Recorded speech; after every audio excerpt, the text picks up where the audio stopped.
L'objectif de cette vidéo est de vous présenter la fonction carré, qui est une des deux fonctions de référence que nous allons voir dans ce chapitre.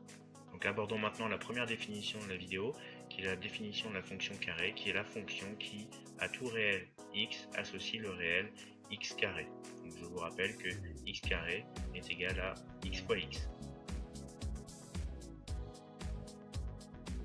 Avec la définition que nous venons de voir pour la fonction carré, on peut appeler la fonction petit f, et f de x est égal à x carré. Donc f de 0 est égal à 0 au carré qui est égal à 0, f de 1 est égal à 1 au carré qui vaut 1, f de 2 est égal à 2 au carré qui vaut 2 fois 2, 4, et f de 3 est égal à 3 au carré qui est égal à 9.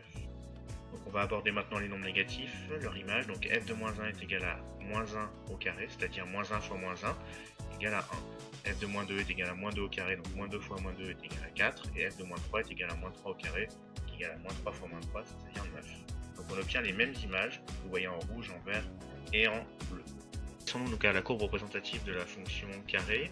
Donc à partir des calculs d'images de 0, 1, 2 et 3 que nous avons calculés, on obtient les points O, A, B et C. De même que pour les images de moins 1, moins 2, moins 3, on obtient les points A', B', C' que nous avons représentés dans le repère.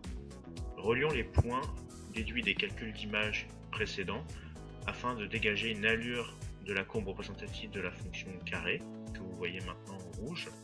Et donc dans la définition 2, dans un repère orthogonal d'origine O, la représentation graphique de la fonction carré est une parabole de sommet O.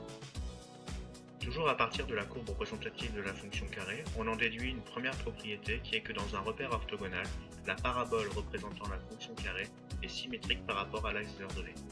Et en effet, A', B' et C' sont bien les symétriques respectivement de A, B et C par rapport à l'axe des ordonnées. Donc la dernière propriété que vous devez connaître à propos de la fonction carré, traite de son sens de variation. Donc la fonction carré est décroissante sur moins l'infini 0 et la fonction carré est croissante sur 0 plus l'infini. Donc ces deux informations-là, vous pouvez les retranscrire dans un tableau de variation.